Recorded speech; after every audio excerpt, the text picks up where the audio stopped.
ओम नमस्ते। आज मैं आप लोगों को ये बताऊंगा कि आयुर्वेद के क्षेत्र में योग का कितना महत्व है और योग के क्षेत्र में आयुर्वेद का कितना महत्व है।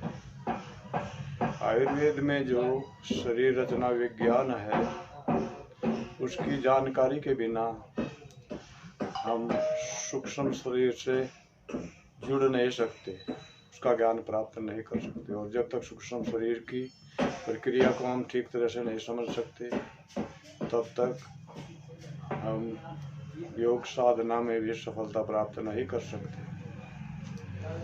योग में प्रवेश करने से पहले जब ये भौतिक शरीर है, इसका बनावट और इसके अंदर की रचना किस प्रकार है इसकी जानकारी हमें नहीं होती, और जो उसकी आंतरिक रचना है वह अपनी क्रिया किस प्रकार करती है इसे हम ठीक से नहीं समझ पाते, तब तक हम सूक्ष्म शरीर में पहुंचने में असमर्थ रहते हैं।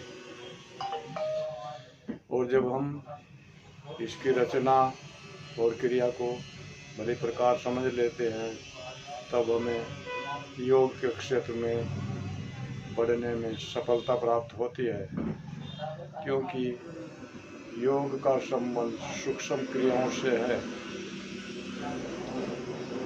जैसे हम ध्यान में बैठते हैं और इस भौतिक शरीर का विश्लेषण करते करते सूक्ष्म शरीर में प्रवेश करके उसका चिंतन करते हैं, उसके कार्य प्रणाली को समझते हैं, और वहाँ जब हमारी समझ में सूक्ष्म शरीर की कार्य प्रणाली आ जाती है तो मन किस तरह से इस भौतिक शरीर के अंदर कार्य करता है ये भी हमें समझ आने लगता है।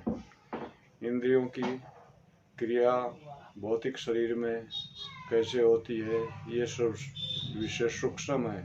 इन्हें समझने के लिए हमें मानसिक स्तर से जो सूक्ष्म क्रियाएं होती हैं उन्हें समझना पड़ेगा। जब तक मन का और इंद्रियों का संयोग आपस में नहीं होता तब तक हम किसी विषय को ठीक तरह से नहीं समझ पाते। इसलिए जरूरी है कि हम अपने जीवन में आयुर्वेद के माध्यम से भौतिक शरीर की रचना, क्रिया और इसके अंदर जो प्राण आदि की सूक्ष्म क्रियाएं तथा मन और बुद्धि तथा श्वास की क्रिया का जो कार्य है वो कैसे संपन्न होता है इसे समझना जरूरी होगा। इसे समझने के बाद में फिर हमें योग के मार्ग में चलने पर कोई बाधा नहीं आएगी। इस प्रकार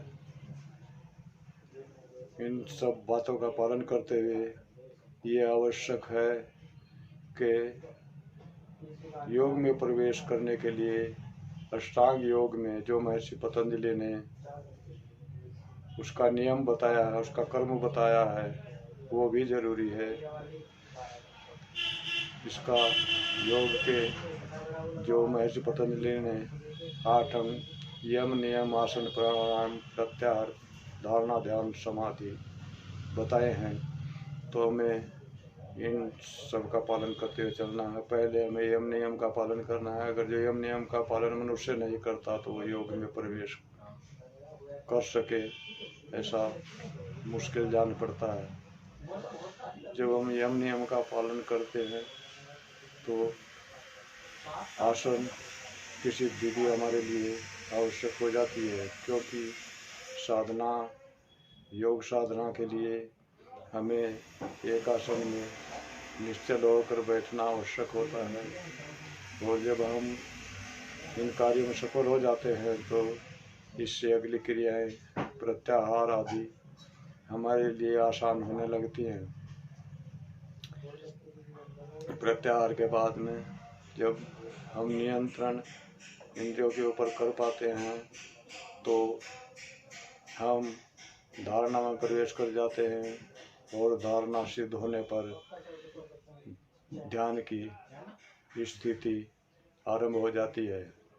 ध्यान करते करते जब हम एक विषय पर ही केंद्रित हो जाते हैं तो समझना चाहिए कि हमने ध्यान में प्रगति की है।